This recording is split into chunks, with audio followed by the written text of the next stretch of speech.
Welcome aboard all. This week's special guest is Marty Jenkins, who is one of the awesome foursome of the NMRA-X, and I believe the life of the party for a Modeller's Life podcast. The depth of the rabbit holes this man is willing to go down is absolutely phenomenal. We chat about all things NMRA-X, 1 to 87 RC cars and remote ops, which I believe is the most exciting thing since the inception of DCC. For those of you who don't know me, I'm Dazzy J from Marty Techniques. Our YouTube channel produces video podcasts showcasing modelers from all around the world and a few little how-to videos in there for good mix. If you know of someone that might fit the bill or willing to reach out to me to be interviewed, email me. The link is below. Don't forget to subscribe, like and comment to my videos. And to keep the content rolling, I have a Patreon page, which every little bit counts. So without further ado, let's get started.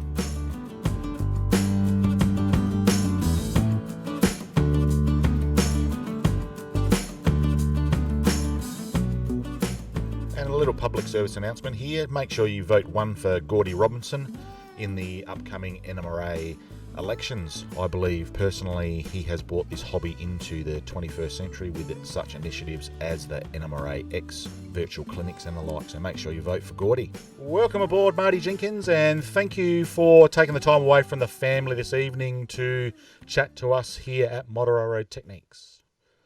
Not a problem.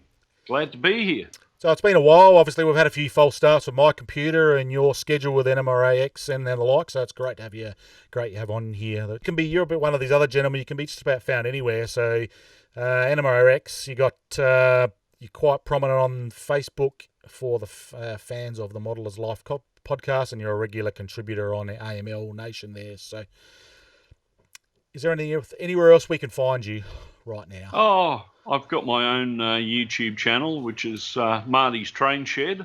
Marty's Train Shed? Yeah, there's a few odd bits and pieces on there on different modelling and prototype stuff. And lovely. I think there's even some cruise videos on there of when we've been on holiday. So yeah, lovely.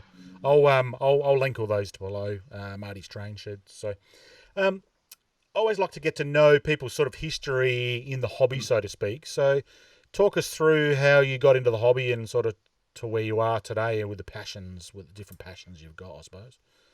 Okay, well, getting into the hobby, I mean, I'm not one of the classic people who had model trains as a child growing up. I got into the music industry and ended up playing in a number of different bands and out working and bits and pieces, playing drums and percussion. And I didn't get into model railroading probably till I got into, I think I was about 41 or 40, and which was only a couple of years ago. Still not old enough to be in the some organisations at 41. Though, so. Exactly. I wasn't old enough to be part of a certain organisation back then, but yeah. No, my interest actually came from, I've always had an interest in carnivals and carnival rides and the logistics of how they get some of these rides on different types of transporters and move them around the country and all the rest of it. So there was a place just between me and Brisbane that was called the Train Place, and it was a huge O-scale layout. Yeah, nice. And they also had a HO layout in there, and they had all of the Fowler Carnival rides in there as well, assembled in a big display case. Yeah. So I kind of went up there starting to look at all this sort of stuff and thought I might make a couple of scale models of Carnival's equipment. And I got to know Bob and Lee Harris that owned the place, and then I started helping them out on the O-scale display layout that they had there. And before you knew it, I decided I was going to make a HO layout based on Victorian railways, because I grew up in Melbourne as a lad. So I thought, well, it'll be the early 80s when I was going around on trains in Melbourne. So there'd be B classes and T classes and VR and V-line at the same time. So I thought that's a good era to model and get into. So, I started going to the Train Place probably once every Sunday, and I used to help Bob by running the O-scale layout because it was a big display as well. And from there, it just, as I said, as my wife says, it didn't become a hobby; it became an addiction. And next minute, I was building a purpose-built shed in the backyard where we are, and setting that up to build a proto-freelance layout of Melbourne in early 1983. So. Nice. So my intro into the modelling world probably wasn't so much growing up with it, but something that I sort of stumbled on looking at a different aspect of a different hobby. Yeah, nice. And as anybody knows of me, I'll see any rabbit hole and run down it at a million miles an hour. We're going to talk about some of those rabbit holes very, very soon. Don't you worry about that. So it's Yeah. quite interesting. Like it's obviously talking to another Australian, as the Americans call us. Always have to explain what things are. You say shed, I know what a shed is, but to the American people out there, it's a barn. We'll call it a barn. Yeah, they'd call it barn. Yeah, because we don't have basements in our neck of the woods too much. That's for sure. So, all right. So, proto freelance Melbourne, the '80s era. Have you named the layout at this point in time, or is that still a work in progress? Or no, the layout's called Melbourne '83. Melbourne '83. So I picked that era specifically because Victorian Railways at that time in 1983 was going through the changeover. You had VR livery, you had V line, and you also had the teacup livery as well. Right. Not only that, they still ran four-wheel wagons in that year, and they still ran guards vans. Right. So it kind of made it a bit more interesting by actually having guards vans for when you're doing shunting and operation sessions and the likes, and plus you had a big smattering of liveries that you could. And the mighty South Australian Railways came across there as well at some point. They sure did. I've got a 11-car overland set here, so nice. That'll be coming out. All modified Lima carriages with extra detail and grab irons and shunter steps and lovely. So give us some sort of statistics on it. So how big's the barn, the shed? Okay, so the shed is 5 meters by 8 meters, which I've been told is about 14 foot by 16, 17 foot, I believe, in size. It's basically a 3-deck layout. We've got the first deck done, which is the hidden storage, and it's got a hidden storage system that, and the layout lends itself to remote operating sessions, which we'll probably talk about again later on. Definitely, yes. So we've got the bottom deck done. It's all DCC. I run Digitrax DCC. It's got occupancy detection in the hidden storage. The yards are divided up. There's 5 roads that come in there, and then they have each been subdivided into 4 parking bays, you could basically say. Sure. So because Victorian Railways, the trains aren't as long as what you'd find in the US. I mean, a passenger train would probably only be, say, 3 50-odd foot cars, and that would be it. They're all placed under the layout so that when one train departs, the ones behind move up, and then once it's finished, it's run around the layout, it comes back in behind. So it's a first in, first out sort of system.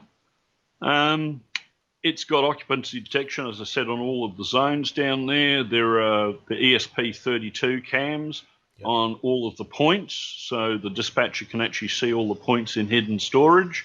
And it's buried underneath the layout. They then come up onto the ramp, which will be the scenic main deck of the layout.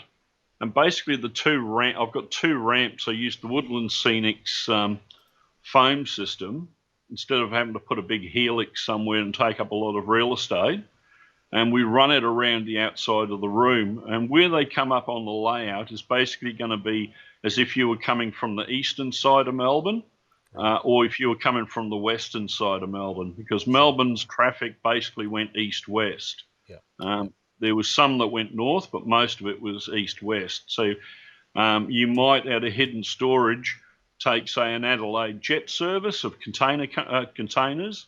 It would come at the east side of the layout and then run round the layout and then disappear down the west ramp. And then a remote operator could see that on the CTC panel and follow it as we go along. And because it's a complete loop, we could get a remote operator to actually drive the loco from it. Yeah, nice. So, yeah, it's probably quite a nice segue into, we'll talk about remote operations a little bit soon, but so in the perfect world, how many sort of operators, I suppose, either virtually or remotely and physically do you envisage that you'll sort of need to run your layout? Well, I was looking at in the room to do the industry shunting and the other items, which we'll get to. Yeah. You'll probably need 4 people. You couldn't get more than about 4 people. It'd be too cramped in here with that. With the remote ops, then I'd be looking at having 4 remote operators or engineers, which would talk to the dispatcher and run. So we could end up with 8 different trains on the layout at a time, but only actually 4 people in the room. Yeah. Okay. All right. So I think we might we'll swap it up here a little bit, Marty. I reckon we're going to the remote ops, so we'll jump that in the queue, so to speak. So remote ops, virtual operations. Some people may have heard of it. It's a little rabbit hole that I can thank you to make me go down. So thanks for that.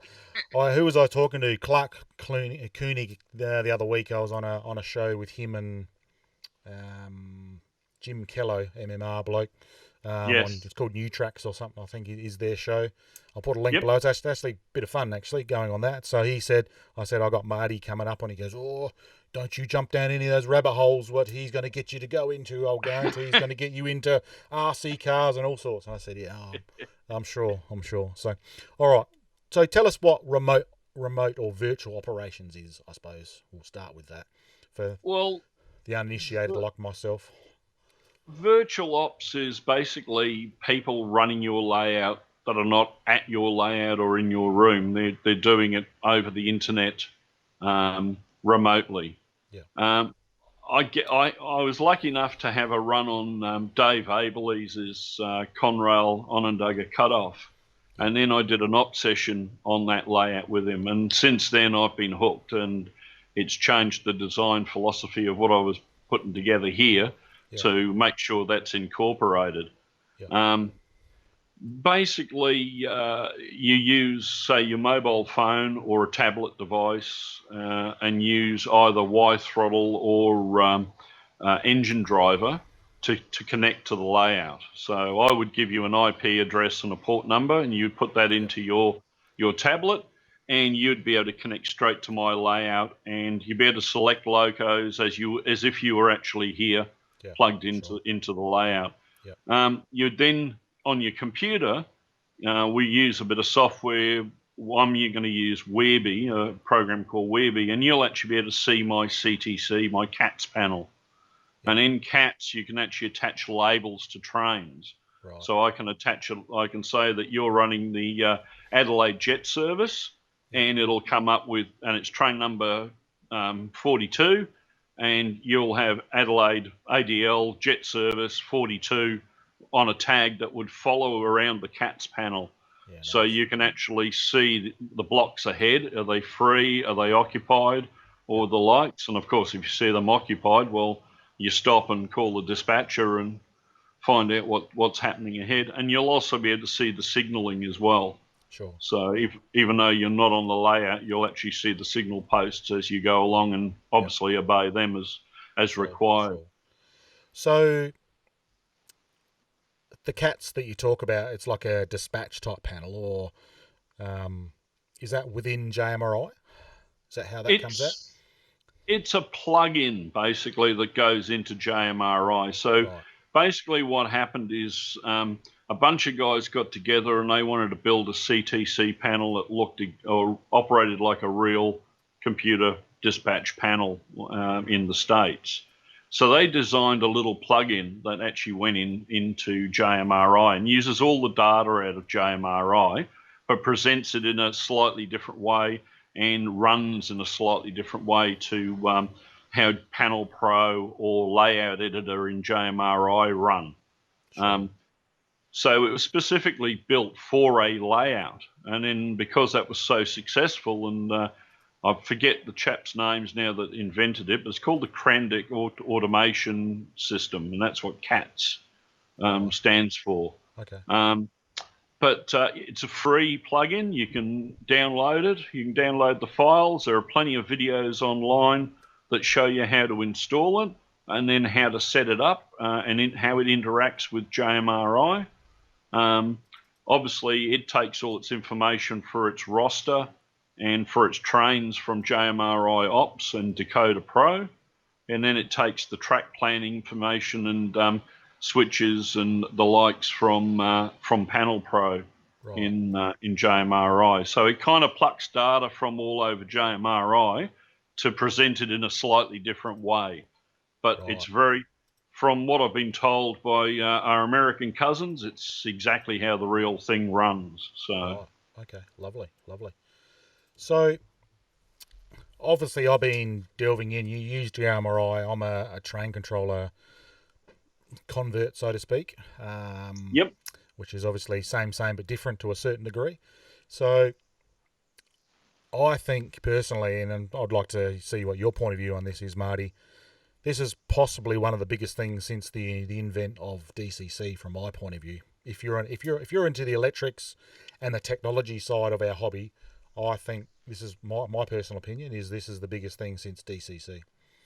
Yeah, I'd second that. It's the computer control automation and the software that's out there now is the next wave of technology after DCC. Sure. I mean, when I first started, my first system wasn't actually DCC. It was a Solada system, right? Which was pre DCC. Then I ended up buying a very basic lens system, right? And then I bought a Super Chief Digitrack system in the late 90s. Right. And that is still running on the layout today. Yeah, lovely. So the technology in that side hasn't really changed, but the way we control that technology now, with the fact of being able to use mobile phones, things like JMRI and train controller. I mean, as we said in the past, I virtually initially bought a copy of Train Controller and found it hard to put together and to find support, being it's most of the people that were running it were German, and I don't have a very good grasp of the German language or accent sometimes. I can't talk English either, so it doesn't really matter. So exactly. So I got into a bunch of, met a bunch of guys that were in the JMRI development team in Australia, and I started getting them talking, and like everything that we can do in train controller, you can do in JMRI, basically. The only difference, I would say, the train controller one is a little bit, once you've got it set up, easier to use. Yeah. JMRI, because of the nature of JMRI, and JMRI is a free piece of software that's been developed by thousands of people around the world who've had input into it. Yeah. It is a bit eclectic, so it's not doesn't work sometimes the way you think something should work. Yeah, sure. But that's just the nature of the beast when you get people writing things for you for free. Sure. No, that's right. So there's we're both a member of quite a lovely little Facebook group, and I think yourself and I think it's actually Brad's group, is it? Brad and Gordy's. That's right. Brad and Gordy were the ones, which is called the Remote Model Railway Operations Facebook page. So I'll also link to that below. And if anyone's sort of interested in the more technical way of putting it together with JMRI, Brad has done a lovely, I think it ended up being a clinic or something similar for your division or your region over there. So I've spoken to Brad about this, and he's happy. I will link to his documentation regarding that as well. And I'm putting one together for train controller, how I'm doing that. So mine's very conceptual right now. It'll work to a certain degree, is my understanding what I've done so far, but I've yet to get someone outside of the mobile network, I suppose, to see if it actually works the way I want it to. So, Yeah. I mean, it's the other thing with operations as well, as I'm basing my operations on Victorian Railways or Australian railway practices. And yeah, if you compare that to an American layout, the way we use trains over here is yeah, completely different. I mean, they're generally taking product from one place. We don't have many,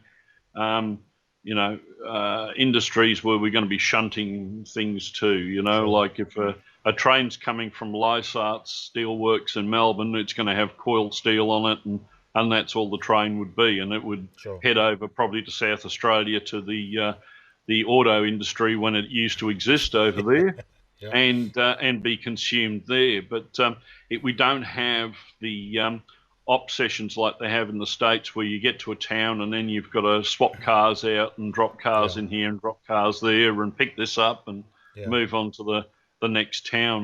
The way Australian railways run is very much from point A to point B. yeah, yeah.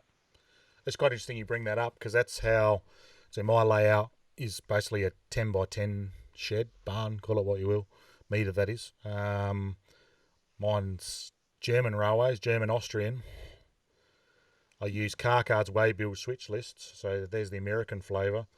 Yep. So it's a bit of a hodgepodge of everything, but I suppose I run mine more Australian-like, because mine is more 3 branch lines. I start a train at a yard and then it finishes, and it does its shunting at its little town or something further down the line, so to speak. So it's quite interesting that's more of an Australian feel, I suppose, which is great.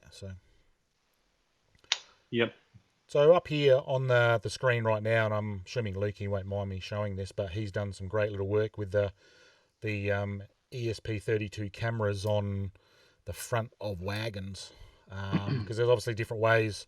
I think you're doing your cameras for virtual operations more from a rail fanning point of view, so fixed cameras, where some are actually putting them on front of flatbed wagons and pushing them Yep. around the layout, so to speak. So Yeah, my thoughts on the op sessions is if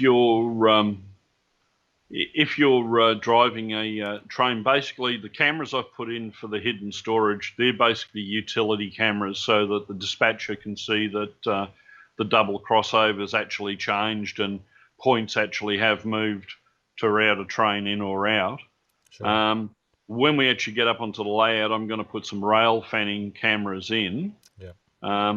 And when you do the remote ops, you're not so much looking at the cameras to find out where you are, because you kind of have a huge lag problem when you start using cameras to do that. Yeah, sure. I've found with my experience on running on Dave's layout, and he's in New Jersey, is by watching the CTC panel, by watching the CATS panel, I actually see the information quicker than I would if I was watching cameras. Yeah. Yeah, that's interesting. So I'm trialing making one of these sort of cams. I'll see if I can find a photo of one. I'm sure they're up on the Facebook page here. Yeah, there's one here. I think that's actually his. Yep. So you see the camera that sits at the front there, which is the over here, the ESP camera, and its interface, and there's this big white block back here is the USB power supply, so to speak, and he pretty well, I think that's a locomotive chassis by the looks of it, that he's got that on. He pushes that around, so I know there's some guys out there, Silicon Valley Lines I think is one, out of the LA, which actually they're making dummy locomotives and putting these cameras in, so yeah, so it's quite, people are giving it quite a lot of thought. It's right in its infancy at the moment. I mean, some people have been looking at cameras in that kind of situation for actually doing shunting, because then you can actually see how close you are to the cars or whatever, or whether you pick them up. But the problem is you need an autofocus lens. Yeah. And when you're getting down to those little cameras, they're mainly all fixed focus. But the technology will come and it will get better over time. But yeah, just from my experience and what I've been doing, I've found that by having audible comms with the people at the op session, Yeah. and then seeing the dispatch, the CATS panel. Yeah. Basically, when you're operating on Dave's layout, the only camera you actually see is in the hidden storage where you've got to stop your loco. Yeah, sure. And as I said, the response time that you're getting with engine driver from a mobile device or a different device, not the computer running the Yeah. CATs or the likes, is virtually instantaneous. I mean, I was sitting there hitting the headlight, looking at the loco in the hidden storage, Yeah. and it was probably about a second and a half, 2 seconds after I hit the button that the light came on. And Yeah. so It's the incredible. lag on that side was pretty small. Yeah. Yeah. But I can see what the Silicon Valley Lines guys are doing. I've watched a few of their streams, and videos. they've been They're very good, aren't interesting. they? Yeah. So I've got Bernard and Dave Falkenberg, I think it is the other Yep. chap, who are basically pioneered for their club anyway. So I've got them coming up in the new year, I think it is. So that's obviously an interest of mine right now, the whole virtual operations, and I'm really enjoying the rabbit hole. So thanks, Marty. Not a problem.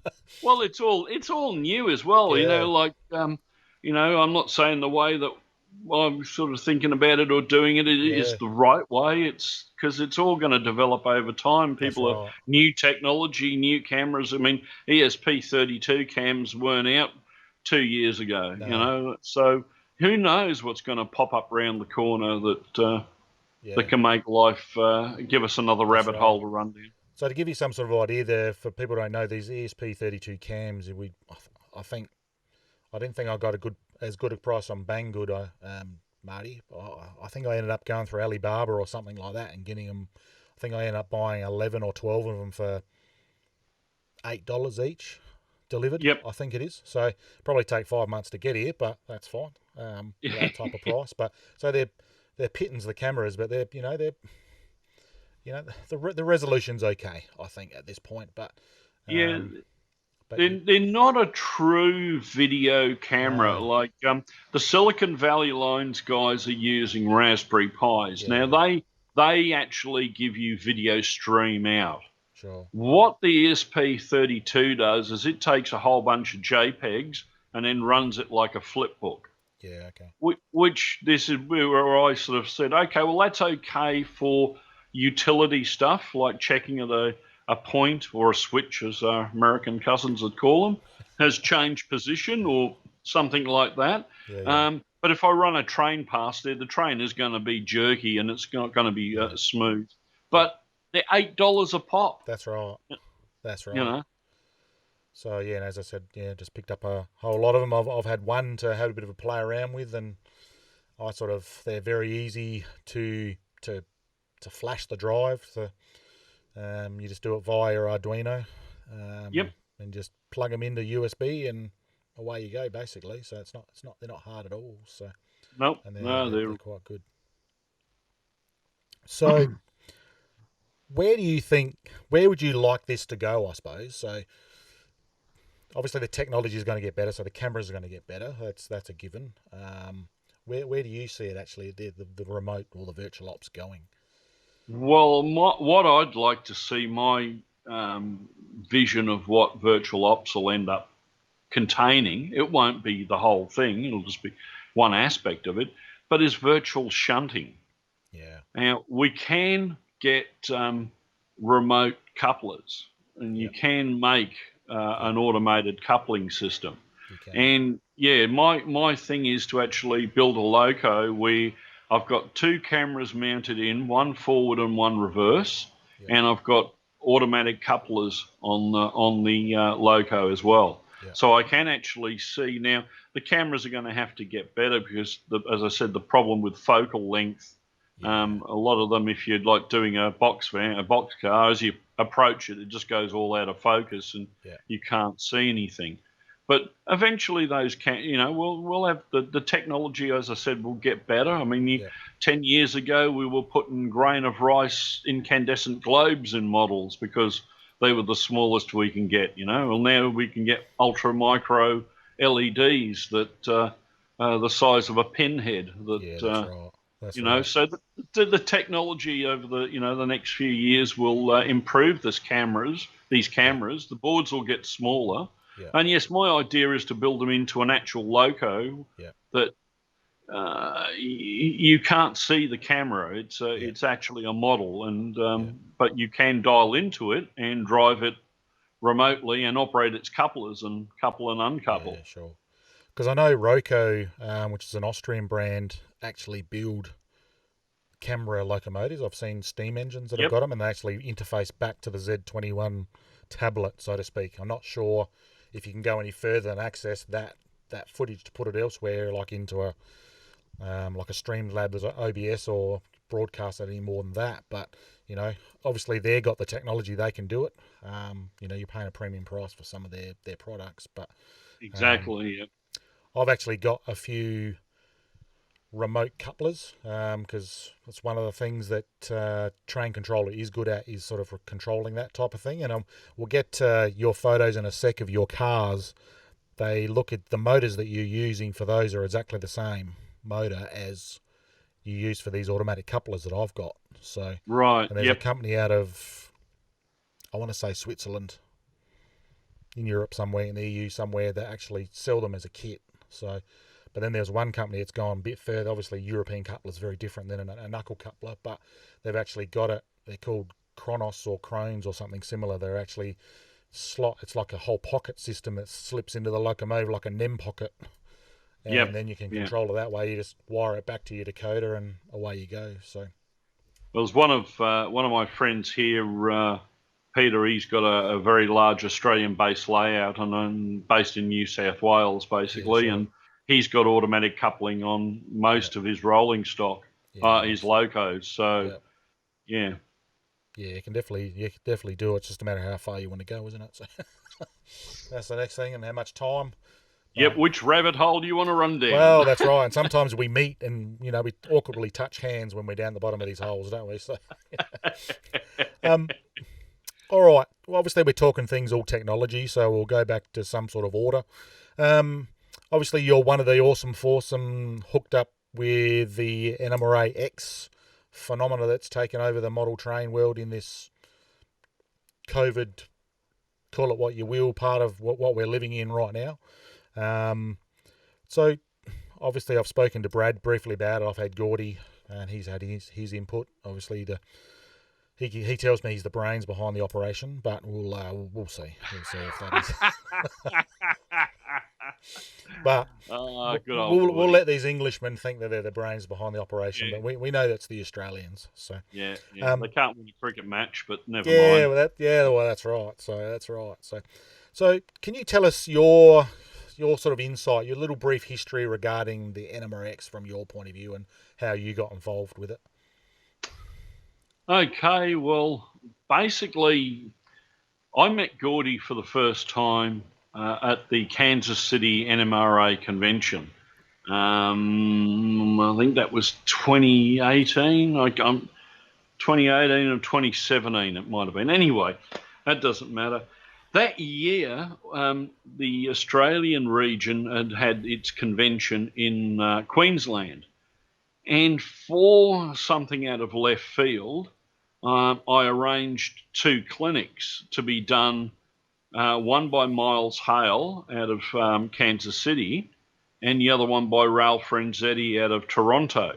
Yeah, And what we did is we had a big screen in a room. We set up a microphone so that the audience could ask questions back to the clinic presenter.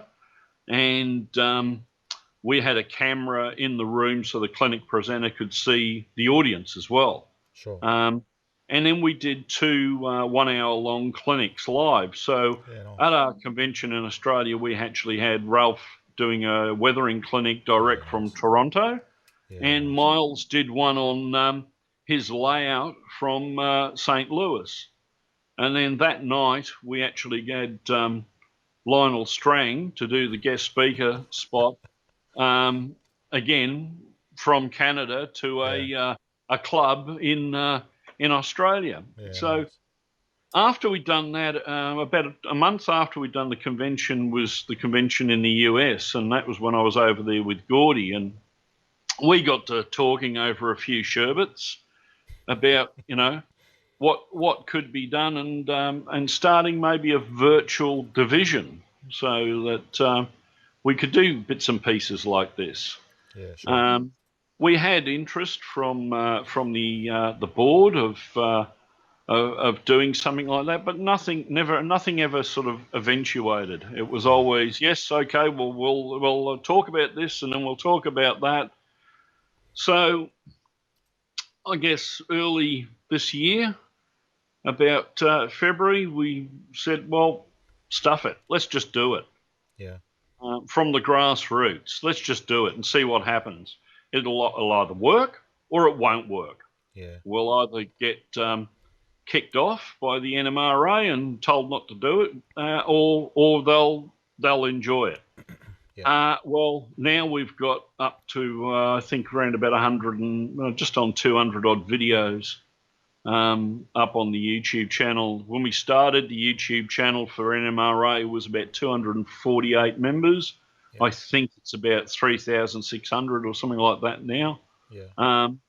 So yeah, it's been a great success. And like I said, when we started, the first night we were here, and I hit the go on the streaming button, and I said, well, this is either going to work or it's not going to work.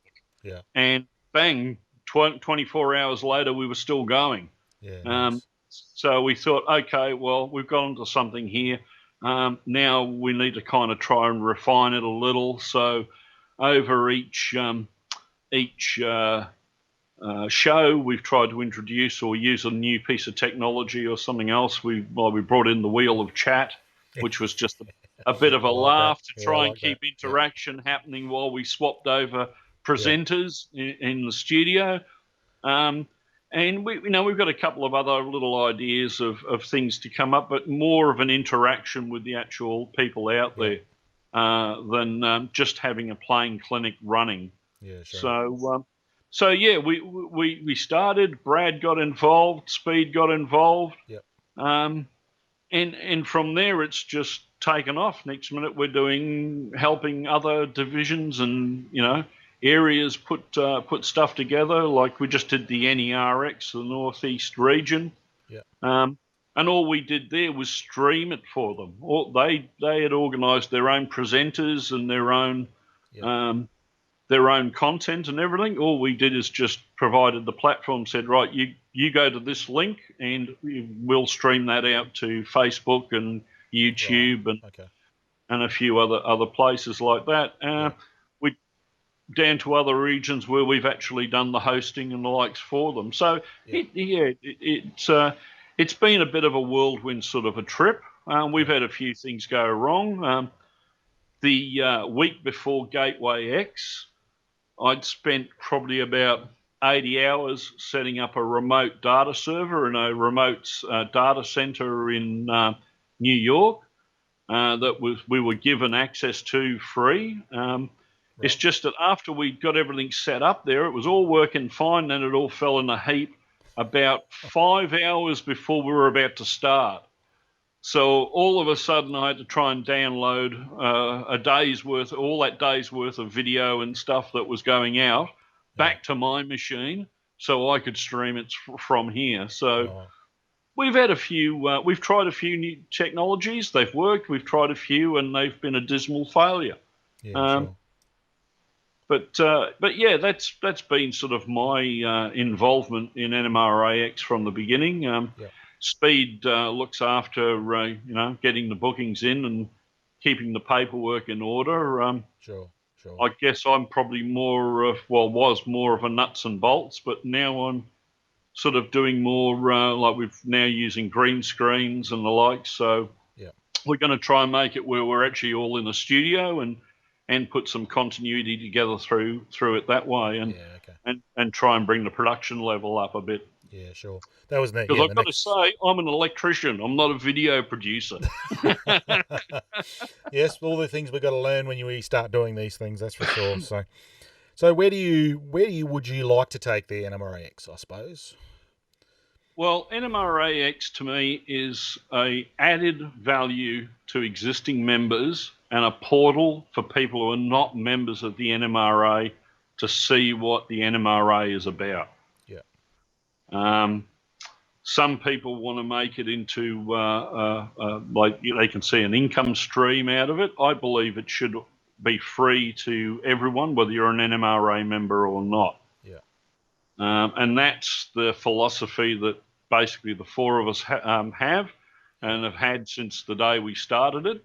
It was it hasn't cost the NMRA a brass razoo to put together, and all that we hope is it's bringing in members and bringing in membership. I mean, this afternoon I was talking on on an AML chat and talking to one chap there, and he said to me, he said, "Oh, I've rejoined the NMRA, and the only reason I have is because you're doing NMRA-X stuff."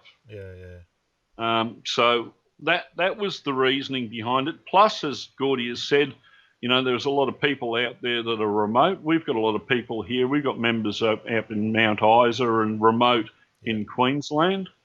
And to give some of our friends across the ocean a bit of an idea, Queensland, if you think Texas is big, Queensland's 5 times the size of Texas, and there's only 5 million people that live in the whole state. So you've probably got more people living in Dallas, Fort Worth than we've got in the whole state, and it's 5 times bigger than Texas. So we've got some remote members. So we've had to embrace technology such as this to keep in communication with them if we want them to remain interested in the organisation. Also, if they want to participate in the AP program, well, we've had to do remote judging because there's no way the guy can, fly 10 hours from here to a remote township just to judge a couple of models. And that's right. That's right. I think it's very interesting. Obviously, I'm not a member of the NMRA. I'm still trying to work out whether that's something for me, but I think you're exactly right. I'm sort of starting to surround myself like yourself and Brad and Gordy, and I've got Speed coming up in a few weeks' time, and already had a few chats with him, and fascinating bloke. So I think moving forward, it's something that I'm definitely going to look at, because we here in Australia are very remote to the modelers of the rest of the world. We've got I've got some good friends that I do operating sessions with here in South Australia, but to the actual all and sundry to the rest of the world, like within the United States, where most people watch my shows anyway for some reason, is purely, I think, moving forward, they need to get with the time, so to speak. If we want to get young people into this hobby, and I'm at 45 years of age, I'm classed as a young bloke, and not within their demographic. I sat through Gordy not long after I interviewed him. I had the board of directors of the NMRA, and some of the stuff that was, I'm not asking you to comment on this, some of the stuff that was coming out of their mouth didn't want to make me want to join the NMRA, because they were not directing why should they. That basically, I can't remember which gentleman that said it. He basically said that it's not our responsibility to push the hobby to the youth. And I totally disagree with that. I think it's every person that's in this hobby's responsibility to push it towards the youth, because we have to keep this hobby going. And I believe, we've already spoken about virtual operations. We're talking NMRA-X. I think the youth of today are so tech savvy. I think this hobby has got everything that you could ever want. You've got the virtual stuff, you've got modelling, you got carpentry, electronics, you got scenery, artistic work. Artistic things of painting. I mean, you give me a paintbrush and I'm dangerous. Don't go down that hole. Trust me, I've done that one too. So I just think it's just, as I said, I'm not asking for you to comment on that as a member. That's something that's put me sort of off it, I suppose, from my point of view. But all I'll say on that is, looking at that show and the statements were made, I could probably categorically say that the Australian region of the NMRA doesn't work on that platform. Yeah, good. People ask me what's the thing that keeps me renewing my membership every year. And it's not the meetings, and it's not the standards, and it's not the convention. It's the people. Yeah. The people that I've met through the NMRA, I could never have met, first of all, a greater bunch of guys, and secondly, uh, from such vast cross-sectional area. I mean, Yeah. you meet someone at a convention who's, next minute you find out that he's a Supreme Court judge. Yeah. Well, Yeah. I'm an electrician and I've been talking to a Supreme Court judge for the last half an hour about Victorian railways. Yeah. It's the camaraderie and the friendship that keeps me wanting to improve the NMRA. A lot of the things we do in Australia, they don't do in America. Like all our magazine is all online, so you can go and download. So if you're remote, and it's online to anybody, so anybody can go and look at our magazine. It's not behind a paywall or anything like that. Yeah. And the Australian region is a very, and I think Gordy would say this as well with the British region, we're very similar, and as it's more the friendship of the people that we've met through the NMRA rather than the NMRA itself as a thing, you know what I mean?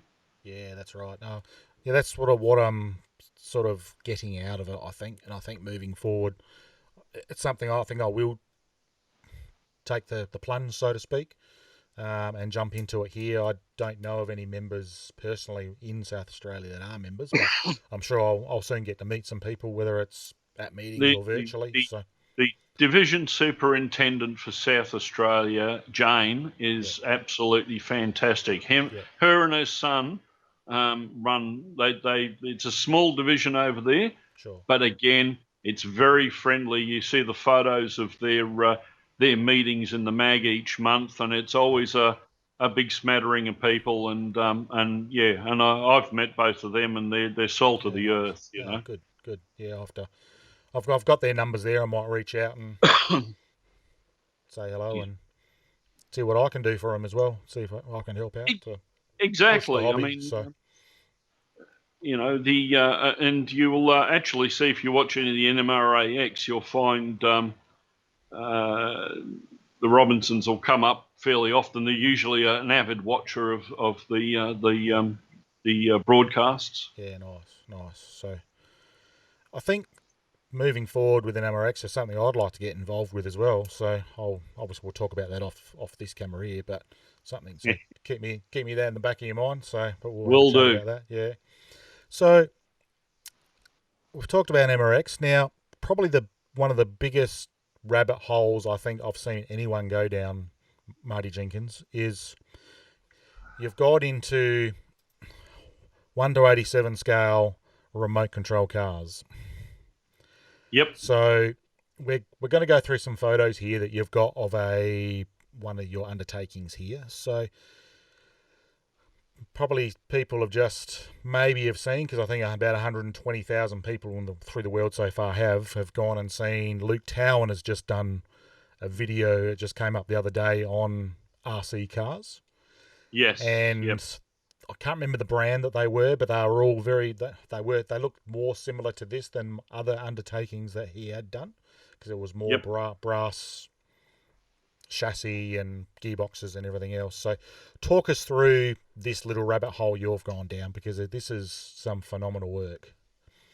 Okay, well, I started one night. Brad and I were online, and something got mentioned about the 187th. Oh no, we were watching a Ken Patterson show, and Josh Barton had been on there, and he had the 187 remote control VW vans that are actually commercially released by Carson, I think is the company that releases them. And we were watching those, and they're very toy-like, and they sort of took off at 1,000,000 miles an hour, and the headlights were, could have been like laser lights and melted something, and kind of thought, well, there must be something better than this around. So I started having a little look on Facebook, and I found a club in the Netherlands that all they do is 187th RC vehicles. Yeah. And if you go online and type in RC 187 scale RC vehicles, you'll come up with a heap of videos of this group that are in the Netherlands, and they make excavators and all sorts of bits and pieces. Yeah. So I started talking with them, and on that group, I noticed there was a guy that was advertising that he sold equipment for RC cars. So, and that was Lamb, and he had a YouTube channel called Watchmaker Lamb. Right. So I went over there and had a little look, and he'd just done a Porsche 956 Le Mans car. Right. And I thought, that looks very interesting. So after watching the videos and finding out that he's a watchmaker and he actually makes all the gears himself, and unlike the other brands that are out there, he actually machines the gears. Wow. Not actually, and we're talking about gears now that are 1 millimeter in diameter and the likes. You know, they're ultra minute stuff. But as a watchmaker, he's got the CNC and the machinery there to cut watch gears. So he started off doing that, and he's in a RC remote control racing club over in Hong Kong. Yeah. So I noticed he had these kits available, and they were about 150 US or something. So I bought one of those, and I bought a Le Mans Porsche race car, which actually the one that I bought is actually Alan Jones's one that he ran in 1981 at Le Mans. So it's got some Australian heritage to it. So nice. I thought, well, I'll buy one of these and see how easy they are to put together and the likes. They were, I wouldn't say a cinch. Yeah. You've got to have some patience. You're dealing with wire that is 0.2 of a millimeter in diameter. Yeah. You're doing micro soldering for lights and all the control gear on there, because they are 29 gigahertz proper RC receivers on them. Yeah. So there was a bit of a rabbit hole, and plus all the videos that Lamb had done he's got a very strong Chinese accent, and it was very hard to understand what he was talking about at times. So I had to do a couple of things 2 or 3 times over till I actually got the gist of what he was talking about. Yeah. But we got that made, and that runs beautifully. And so then I decided I'd buy his next project was a 4-wheel drive, which is the one that you can see that's I was going to on ask there which one that is. Yep. Yeah, now that's the chassis for a Mercedes-Benz G-Wagon. Yeah. Now, the video that Luke has done and the kits that he has put together are made by a company called DAS 87, DAS 87, and it's another guy over in China. Yeah. But the big difference between Lamb, which is Inventor Development Workshop, that's his Facebook page if anybody's interested. Yep, I'll put a link to that below, definitely. Okay, he assembles all the drivetrain, and he assembles all the steering for you. Right. The DAS 87 stuff, you've got to put it all together. The DAS 87 stuff is all cast, so there's a lot of work. To make it run smooth, you've got a lot of work in filing the gear teeth to get them to mesh nice. And whereas Lamb has already done all of that, and because most of his stuff is machined, it's a lot more precise in the fitting. Right. Okay. He's doing at the moment a Land Rover Defender, which Luke made. It's the same one as Luke made. Yeah. But the difference in Inventor Development Workshops one compared to the DAS 87 one is his one's got ball bearing wheels. So, excuse me, the wheels actually run on ball bearings. The ball bearing's internal diameter is 0.8 of a mil, and the outside diameter is 1.1 mil. So they are minute roller bearings. Wow. It has fully independent suspension, so you can see there's a couple of shots there from the back where you can actually see the axles have moved. Yeah. It is true 4-wheel drive, and it actually has a differential in it. if you go through, there's an image I sent you of they look like a couple of brass gears on the deck. Not that one. No, that there is the no. Go back one. Right, that is the differential. Right. Out of the four-wheel drive. So as you can see, that cutting mat is a standard cutting mat, and those have got a helical gear inside them. Right. So you can see how small that must have been to machine. Wow. He won't do any videos of what's inside it because he's the only one that's been able to make a 1/87 scale operating differential. But those four-wheel drives have two diffs in it. So it's got two diffs, independent suspension. That's a drive motor out of it. Yeah. But when you get the chassis, it's all put together. It's all fine-tuned, so it will run. All you got to do is put the electronics in it. Yeah, nice. Now, the electronics in that, there is a control board and then those decoders. So, receivers. So they are Deltang RX45 receivers. Yeah. They have an electronic speed controller of up to 1.5 amps built in, plus the ability to output all the about 8 LED functions, as well as being a 29.7 gigahertz receiver. So they're the receiver, the LED driver, and the speed controller all built into one board. Unbelievable. That board is 9 millimeters by 9 millimeters. So you can imagine that's, to solder then half a dozen wires to it. Yeah. Takes a bit of patience and time. I watched one of his videos off the Inventor Development Workshop, and it had brake lights when it broke, it had reverse lights, it had indicator lights, it had little indicator lights on the wing mirrors on the side of it, it had headlights, I think it had high beam and low beam with fog lights as well, and also indicators on the front. So the four-wheel drive chassis, that Mercedes has got 17 LEDs in it. Unbelievable. Which I'm up to about the fifth one at the moment. Yeah. I find that I can only maybe do 2 a night before my eyes start to get sore. too strained, and before I stuff it up, I put it to one side and do something else. So how are you just purely making these for the love of it, a bit of a challenge and another rabbit hole to go down, or are you planning on using these on your layout as a part of a funicular that's moving?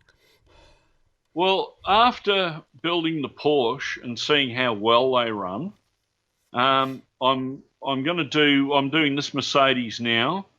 I've got a Land Rover on order from him, but 3 guys in the States have asked me to make Mercedes G-Wagons for them. Yeah. So I'll probably end up making those, sending those out. But my ultimate game is to make some semi-trailer prime movers. Right. Okay. The reason behind that, here's the next rabbit warren that we're going to run down. Yeah, I have one of the Helgen DCC container terminal cranes. Yeah. So one of the obsession ideas is that the container crane, the intermodal train pulls into the intermodal yard here.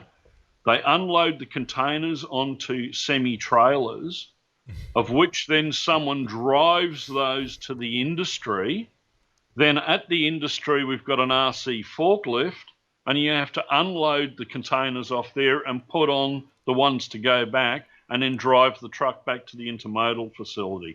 So that is the end operating system of trying to integrate the cars and the trains together. Yeah. So naturally, the track plan here has been revamped, where a lot of industry has been taken off having rail access. Yeah, okay. And a road system has been put in. Now, that then got me onto thinking, are we going to run these RC cars around empty roads with nothing on them? Or are we going to have static cars there that we've got to weave in and out of all the time? So now, after speaking to Speed, I'm going to put a fella car system in That's what I was going based to ask. on the open car control system. Yeah. And the idea is then you've got to join traffic it's running. So you've got to drive the RC car actually in traffic or the truck to the industry and the like. So, and we've already got a couple of guys in our club that have swallowed the bug, and they're now talking about making excavators and having quarries and all sorts of things. And so I can actually see our model railway club actually having a model RC club attached to it, nice. which would use the same layout, but they'd be driving all the vehicles. Yeah. So how, it kind of has created a bit of a rabbit warren. So with charging the battery, how long would say that full drive that you got there? How long would that run for? I suppose on a battery charge. Okay, those four-wheel drives will run for about 40 minutes, and then they'll take about 45 minutes to charge back up again. Sure. So that's just like a little lithium battery? It's a 100 milliampere hour lithium polymer cell in them. Yep. The little Porsche's got an 80 milliampere hour battery in it because naturally it's a lot thinner and smaller than that. Sure. The trucks will have larger ones in them because we've got more room, obviously, to put a larger battery inside them. Yeah, sure. But the trucks now, you were talking about the lighting functions on the four-wheel drive. Yeah. As you said, it has brake lights. It also has when you hit the brakes. So when you bring the accelerator back to a stop, the brake lights come on, and the centre light comes on in the middle of the window as well, like your third brake light. Yeah. But the indicators are self-cancelling. So you hit the stick, turn the left-hand indicator on. Yeah. The indicators will flash until you turn the steering to the left. Yeah. And then when you release it to come straight again, they'll turn the indicators off automatically. Well, as you'd expect, because that's what happens in the real world. So. Exactly. So it's got self-cancelling indicators as well. That's incredible. I don't know if I want to know this. I suppose I'd be, because obviously my train's predominantly eras 1, 2, and maybe a little bit of 3, so very, very early stuff. So something like this wouldn't fit, but I've been looking at them going, is there something I could put it in though? Like just have one running. One of the plans I've got some of the drivetrain here. I'm waiting for the steering because I'm hoping my friend in Hong Kong will actually make the brass steering for me. Yeah. But I have a whole heap of those Ossision XD Ford Falcons. Right, okay. So my idea is to actually make one as an RC taxi. Yeah, nice. Because it'll fit exactly in the era of my layout. Yeah. 1983. Yeah. So we've got a couple of Australian cars that we're actually going to look at doing RC work for. What you then need to do is, on your overland, you need to drive the cars onto the car carrier.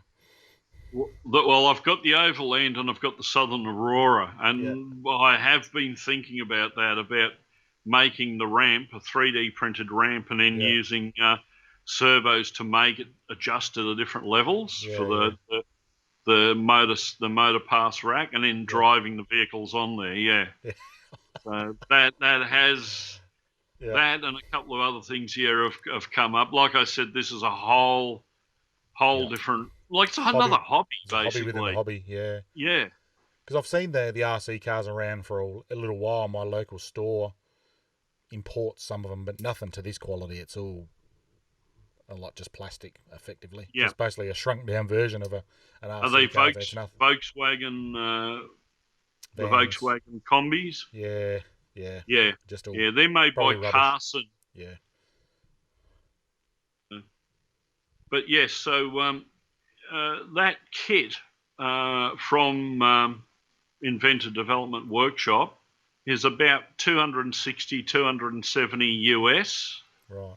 And all you have to buy is the receiver, which is £25 out of the UK. Yeah. The battery, I buy like a lot. I bought a 10 milliampere hour batteries. They cost me, I think, about $11 for 10 of them, so about $1 each for the battery. Yeah, nice. But all the LEDs, the chassis, and the body and everything come from him. The body is actually a Bush model. Right. So he CNCs the chassis is actually made out of carbon fiber, CNC'd. Yeah. And he makes them so the bodies from like a Bush or a Weeking model will clip straight on the top. Right. So, it's securely fastened, and it's... there's hope for me yet. Yeah. So he has got a few chassis already done for European models. Yeah, okay. So you never know. Well, that's right. The mind boggles. You've already got me. Let me finish the one rabbit hole I'm down first, and let me fill that hole in before I duck down another one, I think. So, but no, they're gorgeous looking models, that's for sure. So, sort of takes that. I was lucky enough to talk to the people of Miniature Wonderland, and one of the guys that actually runs all their car system, and that's incredible in itself. What they've done is basically just the Thaler car system on steroids, basically, and detection units and all that on theirs. But this takes it to another level, definitely. So. Yeah, well, you're actually now going to drive the vehicle, and that's right. like I said, if you go into YouTube and type in 1/87 scale RC vehicles, you'll go to this club in the Netherlands, and they've got a whole layout. There's trains on it, but it's just track with flat cars in there so they can load things and unload things. And the rest of it is just roads. They've got a hill climb track where you can do a hill climb, and they're all RC vehicles. But when you look at some of the excavators and other stuff that they've been doing, it's just mind-blowing. Yeah, sure. Unbelievable. Well, Marty, thank you so much for coming on Model Railroad Techniques tonight and having a chat with me. Time away from the family, time away from the bench, time away from all these rabbit holes to finish all these projects you got going. So we'll end the recording here, and I'll see you across in the room, I think. So thanks again. Not a problem. It was a pleasure. Yeah, it's been a lot of fun. Thank you. Make sure you subscribe, click that little bell icon to be notified of upcoming videos. Support us on Patreon, like us on Facebook and Instagram at Model Railroad Technique.